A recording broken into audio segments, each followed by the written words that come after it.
عليكم ورحمة الله تعالى وبركاته. فيديو جديد ونهار جديد. كي صبحتوا؟ لاباس عليكم؟ كلشي بخير؟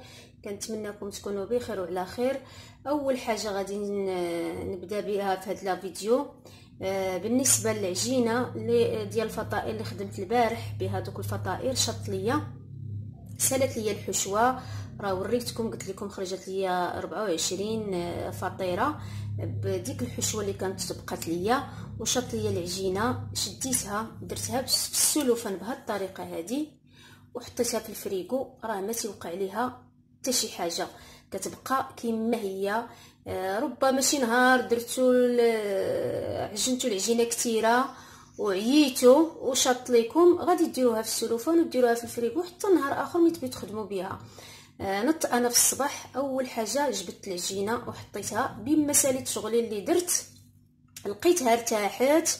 راه انا بديت خدمت بها لي شوصو صغيورين، غير بغيت نشارك معكم واحد الحشوه بسيطه وكتجي لذيذه. المهم غير كفكره وصافي، داكشي اللي طاح ليا ببالي درتو وصافي وكتجي لذيذه. راه ماشي اول مره غادي نخدم بهاد الحشوه، ديجا خدمت بها غير كنزيد فيها الطون. دابا ما عنديش الطون، درت داكشي اللي متوفر عندي في الدار. خديت مطيشه ديال الحك اللي خديت هنايا، راه بديت دابا نوريهم لكم. خديت مطيشه ديال الحك، زدت لها شويه زيت الزيتون، شويه ديال البزار، شويه ديال الهريسه والزعتر، وخلطتهم مزيان. هما هادو هنايا. هنا حكيت لانشون كما كتشوفوا. انا درت هذا ديال البقري هو اللي كان عندي في الدار ديال البقر. هاد لانشون هذا اللي درت، والفرماج الاحمر. فاش يكون عندي الطون كنزيد معاهم حتى الطون، وصدقوني كيجيو لذاذ بزاف بزاف. الطريقه اللي كندير درت لي شوصو صغيورين هادو اللي بقاو ليا، وهاد شويه د العجينه اللي وريتكم نفس الطريقه ديال لي شوصو الكبار، غير هادو درت ميني شوصو صغيورين. كندير شويه ديال الماء في الجناب هكذا،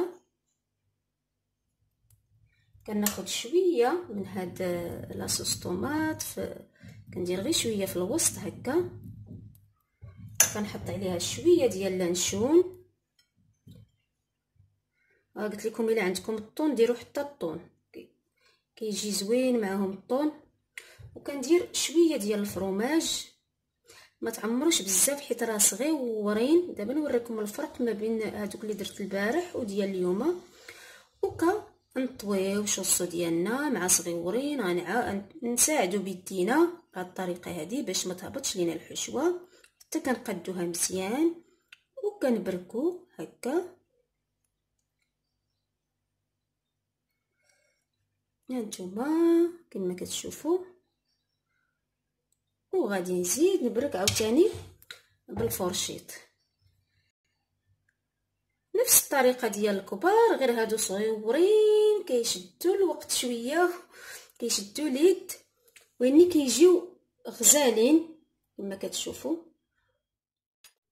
هانتوما كما كتشوفوا، شوفوا القياس ديالهم قديداش هانتوما. وغنوريكم الكبيره باش يبان لكم الفرق. ها هي الكبيره، شفتوا الكبيره اللي خدمت البارح والبارح اللي شوصو درتهم والبارح، شفتوا القياس اللي درت. وها الصغيره، واني الصراحه الصغيورين كيجيو حليلوين، غير هما كيشدوا الوقت. اللي عندها الخاطر دير الصغيورين، واللي ما عندهاش الخاطر دير الكبار. دابا ان شاء الله غادي ندوزو الوصفه ديال اليوم. وبالنسبه للوصفه ديال اليوم ان شاء الله غادي نشارك معكم الكيكرولي. كيجي ناجح 100% وكيجي لذيذ وبسيط. نبداو على بركه الله. المكونات اللي عندنا في هذا الكيكرولي، عندي هنايا كاس ديال سنيده ما عامرش. هذا الكاس اللي درت القياس حد هنا ما عمرتوش. عندي كاس ديال الدقيق كما كتشوفوا، الدقيق الابيض او فرينه البيضاء. عندي 4 ديال البيضات، عندي واحد فانيلا، عندي واحد المعلقه صغيره ديال راه ما عامراش بزاف ديال الخميره. الا ما بغيتوش ديروها ما ديروهاش، هي كتجيب شويه هاد الكيك خفيف ورطب. اصلا هو راه ما كيدارش في لاجينوز، ما كدارش فيها كاع الخميره. واني انا في هاد الكيكرولي بغيت ندير واحد شويه وقبيصه ديال الملحه. نبداو على بركه الله. ناخذ هذا الاناء. اول حاجه غادي ندير البيض، غادي نرسل البيض بسم الله.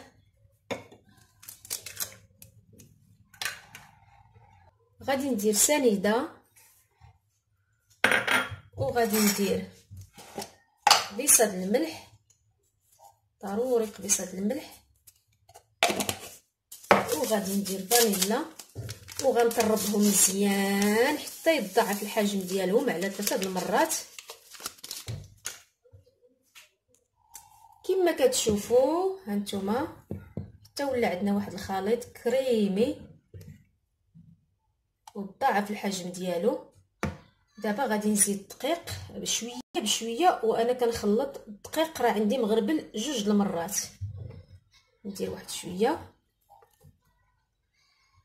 ونبدا نخلط.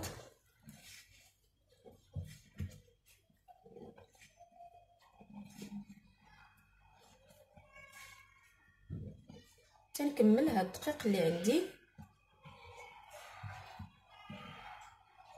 وكما كتشوفوا في الدفعه الاخيره غادي ندير الدقيق اللي بقى ليا، وغادي ندير هاد شويه ديال الخميره. هادي ما مغربلاش عندي، غادي نغربلها وغادي نكمل.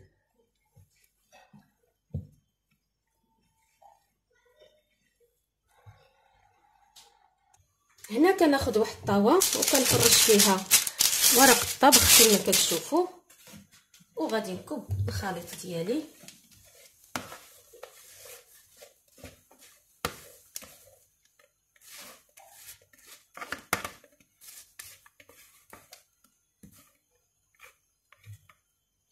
وغادي نقادو.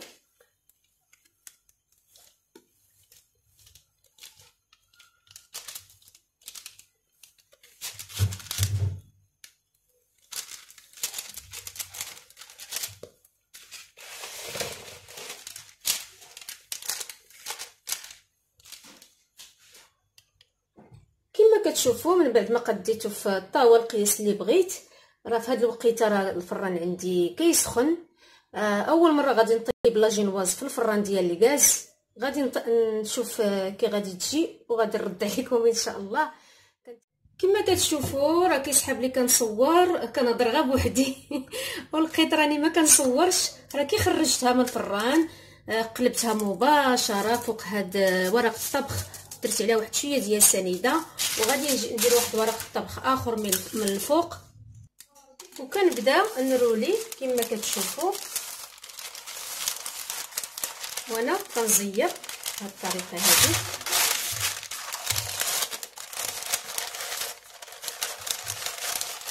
هكا كما كتشوفوا. هذا غادي نقطعوه بالمقص كما كتشوفوا. غادي نجمع هنايا وغادي نديرو في شي فيطه. غادي نجيب واحد الفوطه هكذا ونعاود نرولي فيها ونحطو في الثلاجه تقريبا ساعه المكانه حتى ساعه ونص. بما وجدت الكريمه. ومن الاحسن نتوما الا ما زربانيش ديروه في الليل وخليوه حتى الغد ليه في الصباح، عاد ديروا فيه الحشوه ديالو باش غادي تعمروه. كما كتشوفوا من بعد ما خليت لاجينواز ديالي خليتها تقريبا شي ساعه ونص ولا كاع اكثر. قديت الكريمه ها هي. درت هنا كاس كبير ديال هولالا او كريمه سائله. درت معاها 2 ياغورت ديال كريمي، ياغورت بيرلي 2 اللي درت. هنا عندي شويه ديال الشوكولات هكا، الشوكولات الممتاز هذا نوار، قطعته هكا طريفات صغار. دابا غادي نسقي لاجينواز ديالي. هنا عندي السقوه، درت كاس ديال الماء مع 3 المعالق ديال السنيده مع واحد فانيلا. غادي نسقي لاجينواز ديالي مزيان.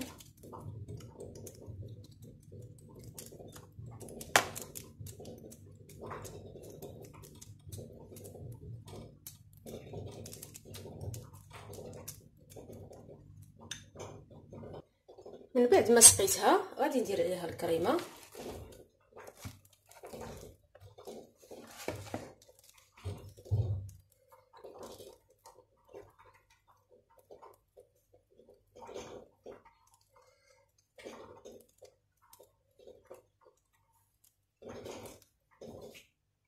من بعد ما قديت الكريمه غادي ندردر عليها هاد الشوكولات.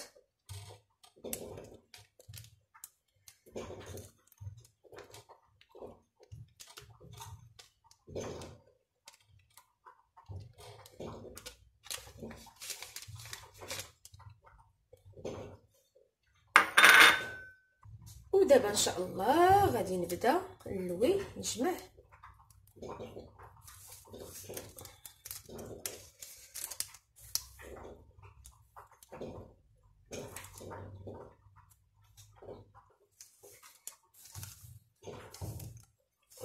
كتجمعوا وانتوما في نفس الوقت كتصيروا. كما كتشوفوا انا حطيتها هنا في هاد البصيل هكذا، وغادي ندير لها شويه الكريمه من الفوق.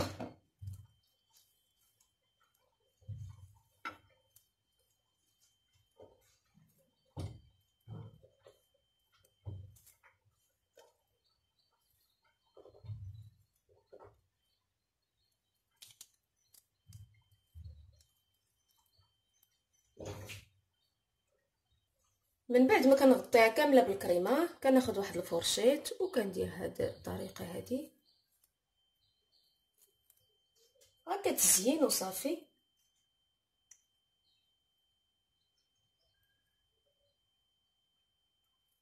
باقي غادي ندردر عليها لا فيرميسيل او الشوكولاته الشعريه.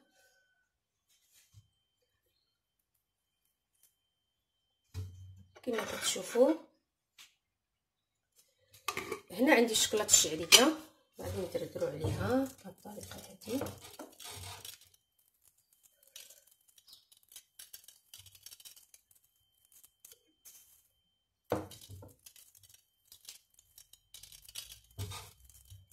ومن بعد غنحطها في الثلاجه حتى تبرد مزيان، وغادي نوريكم الشكل النهائي ديالها.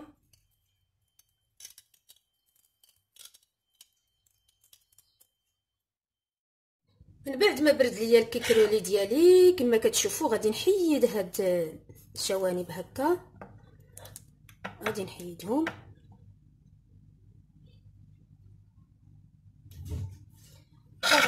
حتى هاد الجهه الاخرى هكا.